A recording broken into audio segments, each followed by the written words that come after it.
ఈ నెల 25, 26 తేదీలలో అఖిల భారత రైతు సంఘం AIUKS తెలంగాణ రాష్ట్ర మహాసభలను మహబూబ్నగర్ జిల్లా కేంద్రంలో నిర్వహించుకుంటూ ఉన్నది. ప్రధానంగా ఈ మహాసభల ఉద్దేశం ఈ దేశంలో రైతులు పండిస్తున్నటువంటి పంటలకు గిట్టుబాటు ధర ఇవ్వాలి.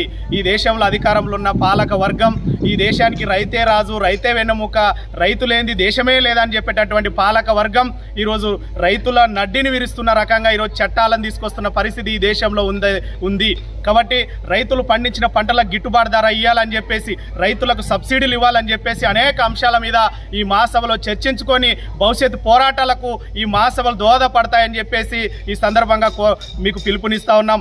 రేపు జరగబోయేటటువంటి వేలాది మందితో జరిగేటటువంటి బహిరంగ సభ ర్యాలీలో అధిక సంఖ్యలో రైతాంగం పాల్గొని విజయవంతం చేయాల్సిందిగా ఈ సందర్భంగా కోరుతా ఉన్నాం. అట్లాగే ఈ మహాసభల్లో బహిరంగ సభల్లో రైతు సంఘం రాష్ట్ర అధ్యక్షులు కెంచాల రంగారెడ్డి గారు, వి ప్రభాకర్ గారు, అట్లాగే సిపిఎంఎల్ మాస్ లైన్ రాష్ట్ర కార్యదర్శి పోటు రంగారావు గారు, సిపిఎంఎల్ మాస్ లైన్ ఇల్లెందు మాజీ ఎమ్మెల్యే గుమ్మడి నర్సయ్య గారు, అట్లాగే సిపిఎంఎల్ మాస్ లైన్ రాష్ట్ర సెక్రటరీ సభ్యులు కేజీ రామచందర్ గారు, ఎం కృష్ణ గారు, అట్లాగే ఎం అన్మేష్ గారు, అట్లాగే రాష్ట్ర నాయకులు బి రాము గారు, సిహెచ్ రామచందర్ గారు, అనేక వక్తలు ఈ సభలో పాల్గొని అనేక అంశాల మీద వాళ్ళు ప్రసంగిస్తారు.